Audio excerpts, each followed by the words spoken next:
visit the St. Therese Parish Church at Tupi South, Cotabato.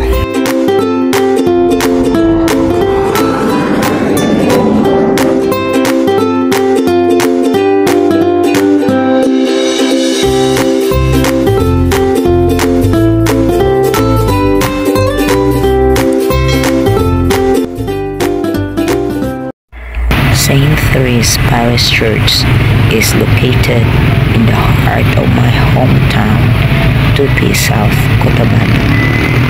This is the place where I was baptized as a Christian.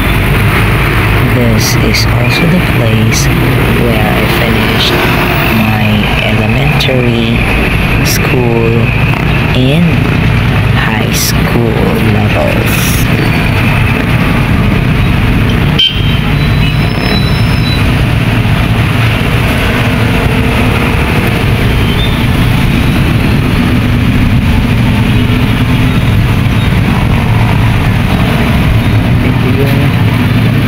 Sa munisipyo overlooking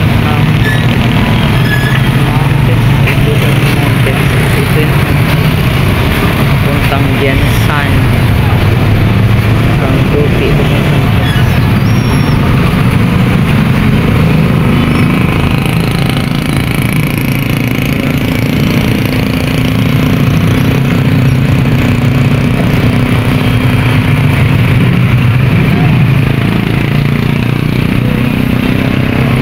Ang hometown na to ay napaligiran ng bundok. Ayan. Nung maliliit pa kami, ang dami dyang lumilipad-lipad na mga tora-tora. Yung mga fighting small planes ba. Diyan ko nakikita sa naalala ko pa.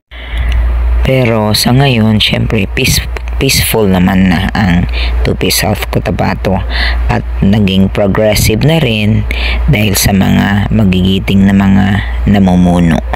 Pagpasok mo sa Tupi South, Cotabato, ang makikita mo kaagad ay ang Santa Teresita Parish at nilagyan nga ito ng overpass bridge dahil nga maraming nadidisgrasya dyan sa harapan niyan pag may mga tumatawid.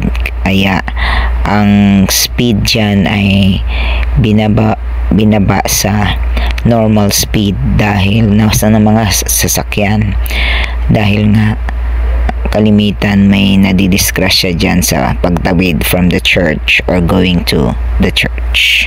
Napansin ninyo na merong mga banderitas dahil sa panahong ito ay piyesta ng Tupi na tinatawag na Agtin ba?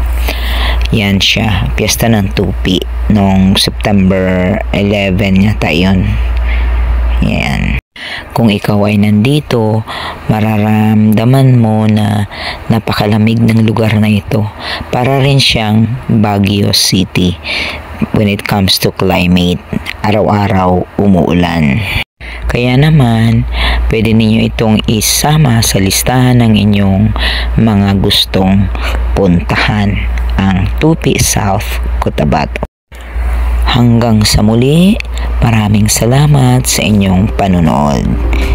At kung nagustuhan ninyo ang video na to, huwag niyong kalimutang paki-subscribe at paki-like na rin, and then syempre paki-comment na rin.